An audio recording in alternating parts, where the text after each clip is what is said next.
10 years of marriage ended on a rainy April evening when Amanda threw her wedding ring on the table. That was not the biggest shock. What really crushed me was the venom in her words. "Jasper, you are a pathetic failure. Greg is the true love of my life." I had suspected something was wrong but never imagined my entire world would collapse so quickly. Before I continue with this story, let me know where you are watching from and hit that subscribe button if you have ever experienced betrayal in your life.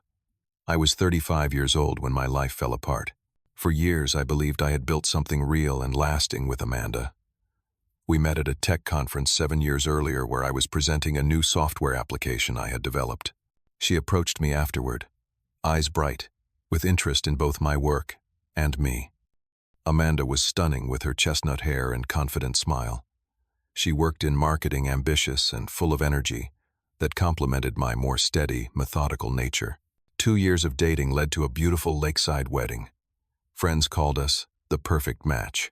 I was the reliable software engineer with a stable income, while she brought spontaneity and social connections to our relationship. We talked about children, dreamed of family vacations, and saved diligently toward our goals. 5 years into our marriage, we achieved a major milestone. Using inheritance money from my grandfather, I put down a substantial payment on our dream house by the lake, a charming 4-bedroom home valued at $450,000. Amanda cried when we got the keys, whispering how she never thought she could live somewhere so beautiful. That moment holding her in our new living room as sunlight danced across the hardwood floors was perhaps the happiest of my life. We settled into a comfortable routine. I continued advancing at my software company, while Amanda climbed the corporate ladder at her marketing firm. We discussed starting a family within the next year, even began converting one of the bedrooms into a future nursery. Every Sunday we would walk along the lakeshore, planning our future, talking about names for our children. I felt proud of what we had built together and confident in our bond. The first changes were so subtle I barely noticed them. Amanda started working late more frequently, claiming special projects needed her attention. Our weekend brunches became solo meals as she cited weekend work obligations.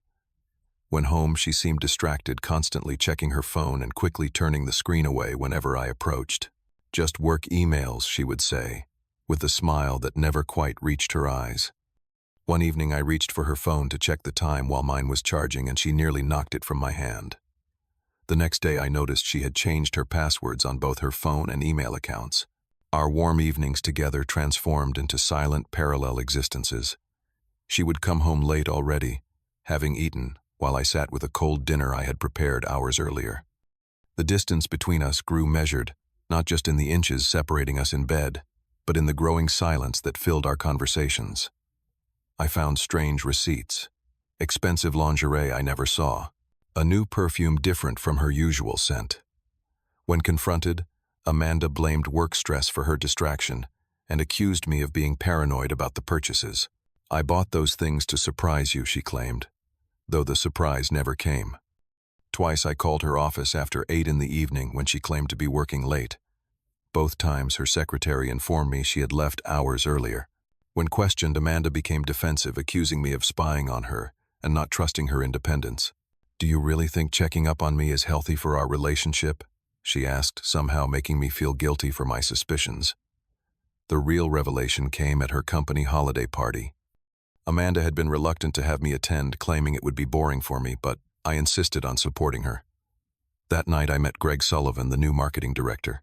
Tall, expensively dressed, with the confident smile of someone who had never doubted his place in the world. The way he looked at my wife made something cold settle in my stomach. Throughout the evening I watched them interact. The casual touches, the inside jokes, the way their bodies angled toward each other, even in group conversations. When Greg mentioned Harvard Business School, Amanda gazed at him with admiration I had not seen directed at me in months. Later that evening, a colleague of Amanda mentioned offhandedly how lucky the company was to have reunited the dream team from college. My confusion must have shown because she quickly explained that Greg and Amanda had been quite the power couple at university before going their separate ways after graduation. Amanda had never mentioned this relationship to me. Not once in 7 years of knowing her Had Greg Sullivan ever been mentioned as anything more than a casual acquaintance from school? Through subtle questioning of other colleagues, I learned Greg had divorced his wife 6 months earlier. 6 months that perfectly coincided with when Amanda had begun changing. The drive home was silent. When I finally asked about her history with Greg, Amanda became immediately defensive. It was college Jasper, ancient history. Are you really going to be jealous of someone I dated a decade ago? Why did you never mention him? Because it was not important. God, your insecurity is suffocating sometimes. Her reaction only deepened my suspicions. I began tracking her calendar, noting suspicious gaps in her schedule times, when she claimed to be in meetings, but her online status showed her away from her desk. The more I observed, the more patterns emerged that could not be explained by work commitments alone. As weeks passed, my suspicions grew alongside my desperation. Amanda developed new habits, like taking phone calls in the bathroom. Her voice a hushed whisper. I could barely hear through the door. When I asked who called so late, she would say it was her mother or a colleague with an emergency. I confided in my closest friend Thomas over beers one night. The look on his face told me everything before he even spoke. Jasper, buddy, this does not sound good. Either confront her directly or hire someone to find out what is happening. But living in this limbo is destroying you. He was right. I had lost 15 pounds. Dark circles permanently resided under my eyes, and my work performance was suffering. After careful consideration, I contacted a private investigator recommended by a colleague who had gone through a similar situation. The decision felt like a betrayal itself, but I needed to know the truth before confronting Amanda. 2 weeks later, the investigator delivered his report.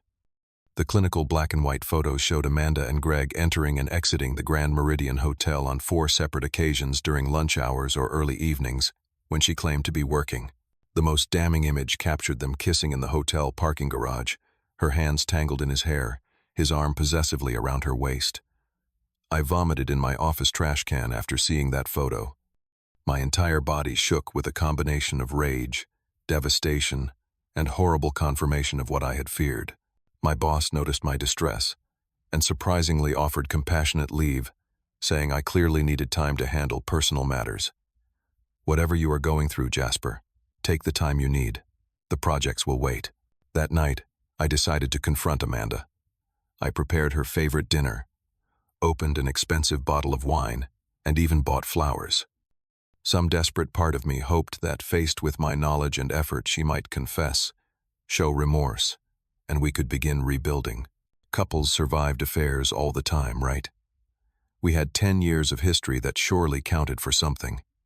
Amanda arrived home 2 hours late.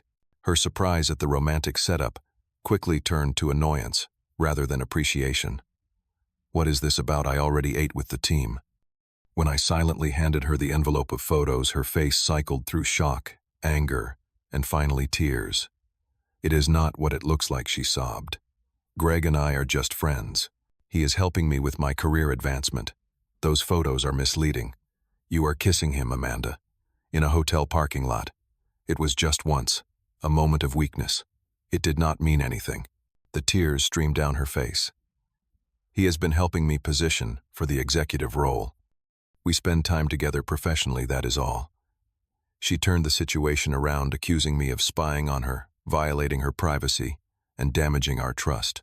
Somehow, by the end of the night, I found myself apologizing for hiring the investigator, while she promised the misunderstanding with Greg was over.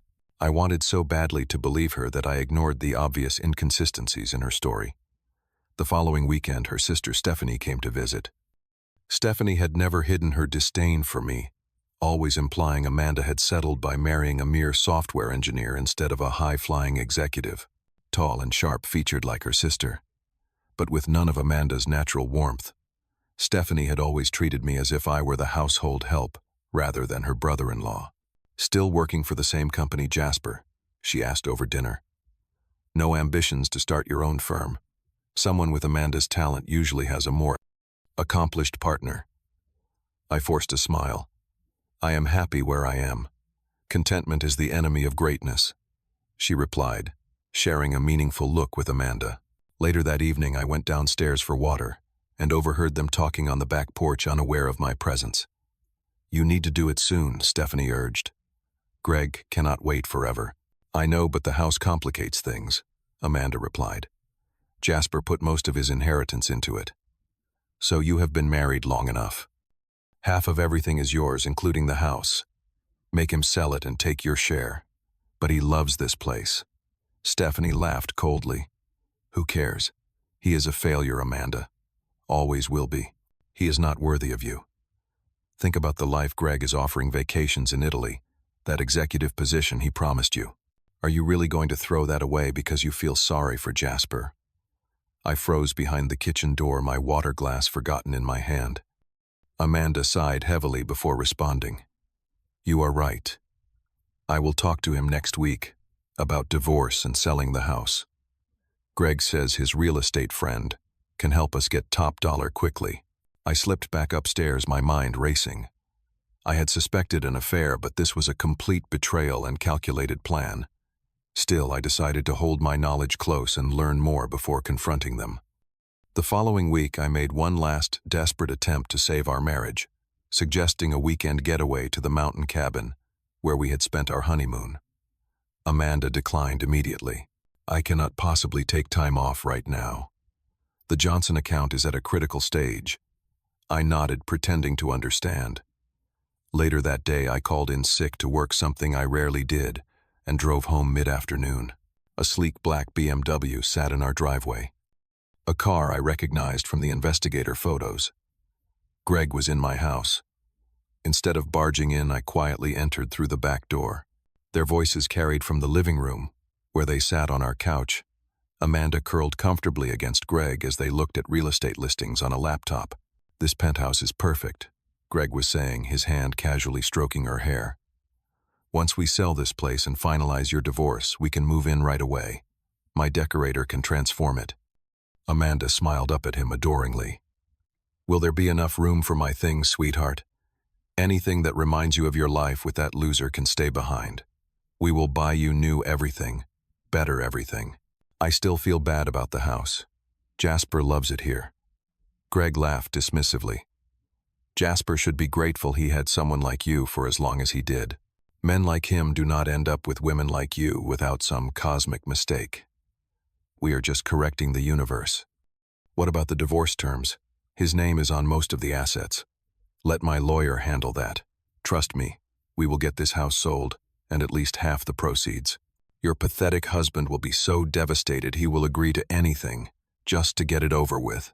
They always do. Amanda sighed. I wish we had reconnected sooner. All these years wasted. We found each other again. That is what matters. You and I were always meant to be together since college. Jasper was just a detour. My blood roared in my ears as I silently backed away and left through the rear door.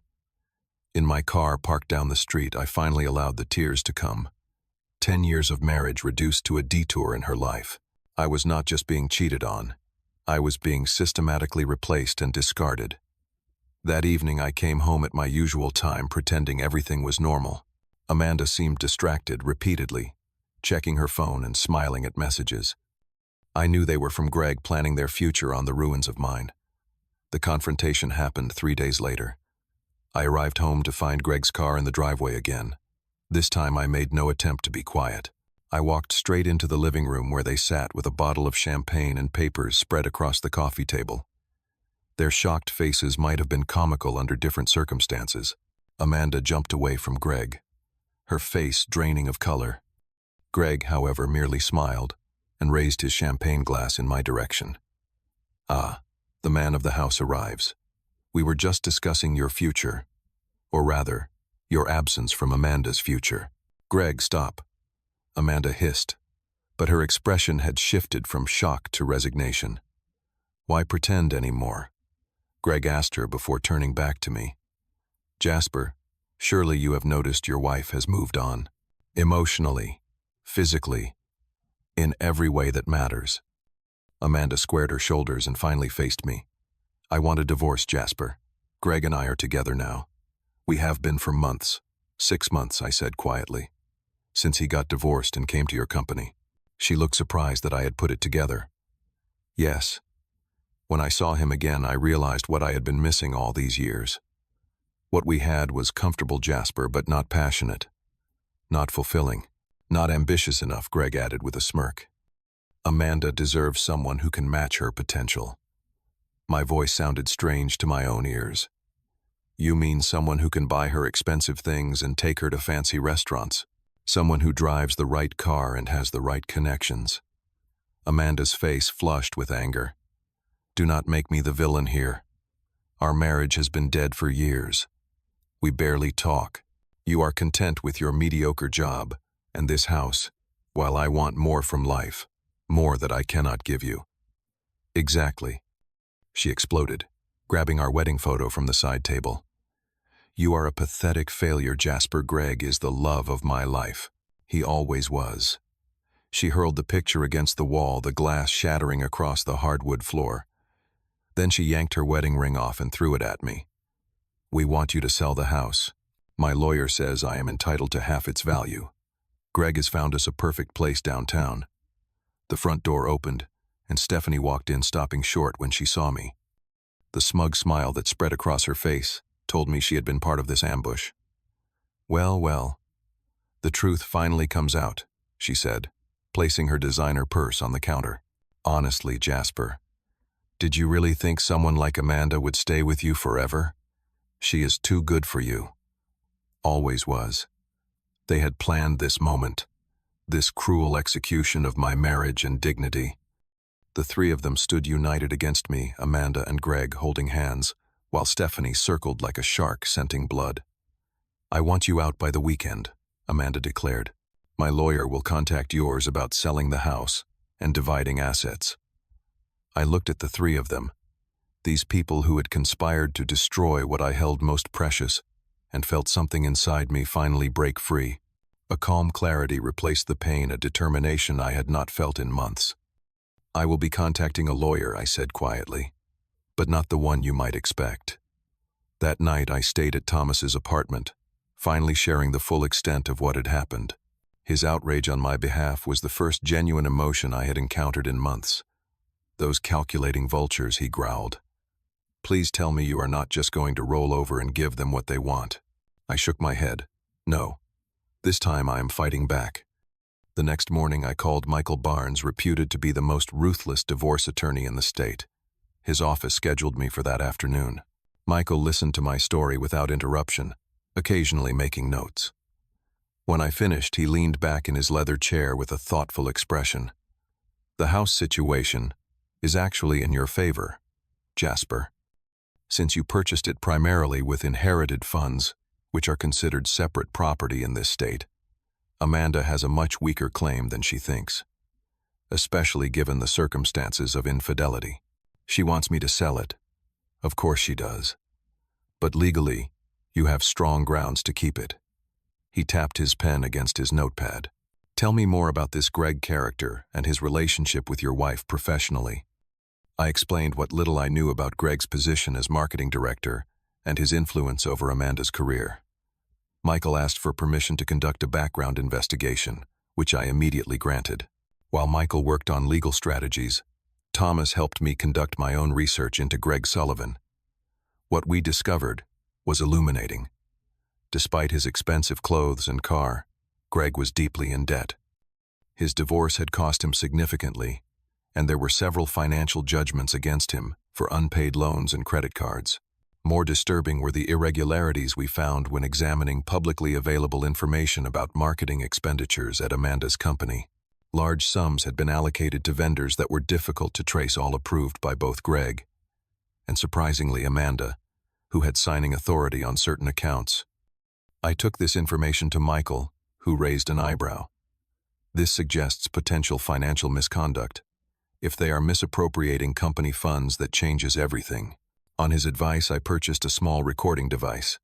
Wisconsin being a one-party consent state meant I could legally record conversations I was part of. Over the next week, I carefully documented discussions with Amanda about our assets, particularly ones where Greg and occasionally Stephanie were present. Their cavalier attitude about taking what was rightfully mine, their mockery of my career and character, all captured for posterity. Just sign the papers. Jasper, Amanda, demanded 2 weeks later, shoving divorce documents across our kitchen table. "Make this easy on everyone." I nodded calmly and signed where indicated, but not before having carefully reviewed each page with Michael. My apparent compliance seemed to delight them particularly. Stephanie, who could not resist a parting shot, finally showing some sense. Greg has already put an offer on their new condo. What none of them knew was that I had already initiated the next phase of my plan. Using the evidence Thomas and I had gathered, I requested a meeting with Amanda's company's CEO, Martin Reynolds. Initially reluctant, he agreed when I mentioned potential financial irregularities involving his marketing director and my soon-to-be ex-wife. I arrived at his office with a comprehensive file documenting questionable transactions, including dates, amounts, and the mysterious vendors receiving funds. Martin's face grew increasingly grim as he reviewed the materials. "I have been concerned about some unusual expenses but had no idea of the extent," he admitted, "or that Amanda was involved. I believe they have been diverting company funds to support their lifestyle and prepare for their future together," I explained. "The total appears to approach $1 million over the past 6 months. Martin assured me he would investigate discreetly and take appropriate action. I left his office feeling a weight lift from my shoulders. The truth would come out not through my accusations but through their own actions. Meanwhile, I contacted the management company of Greg's upscale apartment building anonymously, providing documentation of his financial problems and history of late payments at previous residences. Within days, he received notice questioning his rental application and demanding verification of income and assets. The dominoes began falling faster than I anticipated. Martin's investigation confirmed my suspicions and more. Greg had created shell companies that Amanda approved payments to the funds, then channeled to personal accounts. When confronted with evidence, they apparently turned on each other, each claiming the other was the mastermind. Both were terminated immediately, with the company pursuing criminal charges against Greg and civil recovery from both of them. The news spread quickly through their professional circle, destroying reputations they had carefully cultivated. Greg was arrested on fraud charges the following week. Without his income or stolen funds, he could not maintain his facade of wealth. He was evicted from his apartment, exposing the reality that he had been living well beyond his means for years. Amanda, facing professional disgrace and potential civil liability, desperately tried to salvage what she could. The dream life Greg had promised evaporated like morning mist. The perfect downtown condo Italian vacations executive position, all revealed as illusions built on theft and deception. And Stephanie, who had encouraged her sister's betrayal with promises of social advancement through Greg, faced her own consequences when it was discovered she had received expensive gifts purchased with stolen company funds. 19 desperate emails arrived in my inbox over 3 days. Pleas for help. Apologies, accusations that I had orchestrated their downfall out of vengeance.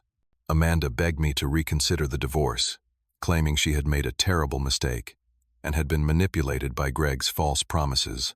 Stephanie apologized for her cruel words, asking if I could help her sister through this difficult time. Even Amanda's parents wrote expressing shock at their daughter's behavior and asking for compassion. I read each message once, then filed them away without responding.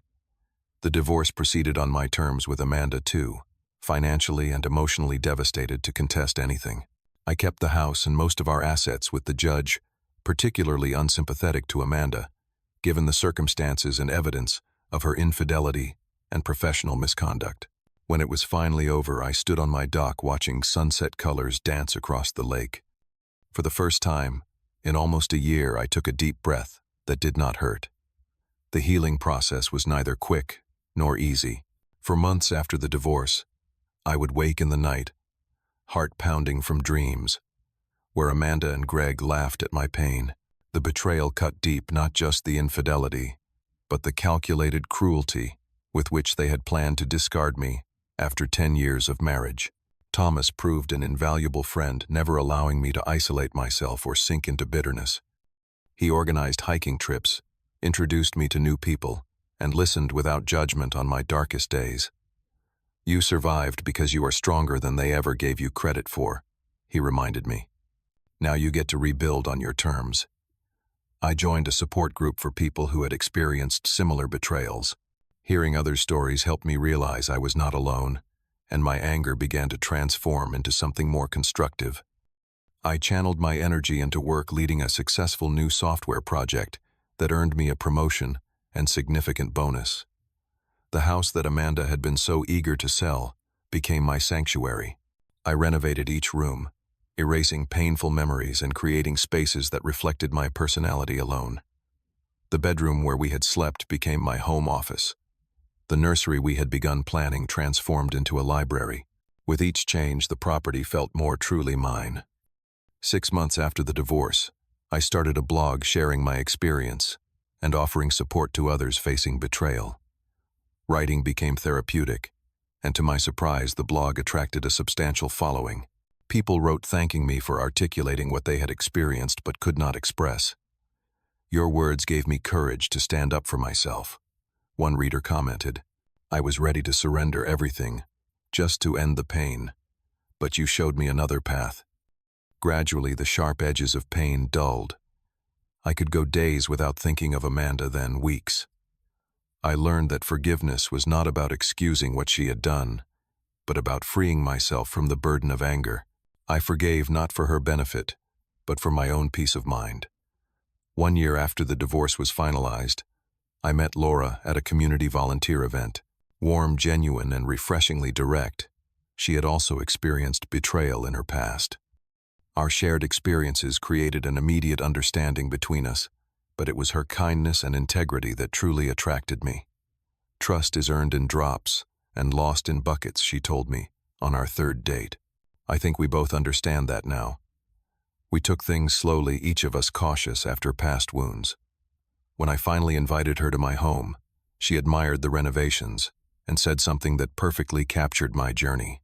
"You did not just rebuild your house, you rebuilt yourself." 2 years after Amanda walked out of my life, a final email arrived from her. She had found a new job in another state, was attempting to repay her debts, and wanted me to know she truly regretted her actions. "I threw away something real for something that was never going to last," she wrote. "I will spend the rest of my life regretting that choice." I felt no satisfaction reading her words, only a distant sadness for the woman I had once loved, and the future we had planned together. But that sadness no longer defined me. I had built a new life from the wreckage of betrayal, stronger and more authentic than before. Sometimes the most painful endings lead us to the most beautiful beginnings. Betrayal taught me my own resilience, showed me who truly valued me, and ultimately guided me toward a more genuine life. The house that Amanda and Greg had so desperately wanted to take from me became the foundation for my new beginning, a symbol of what can be saved and transformed, even after devastation. If my story resonates with you, please share your own experience in the comments. Have you ever discovered strength through betrayal? What helped you heal and move forward? Hit that like button. If this journey spoke to you, subscribe for more real-life stories and share with someone who might need to hear that pain does not have the final word. Thank you for listening, and remember that sometimes losing what we thought we wanted opens the door to what we truly need.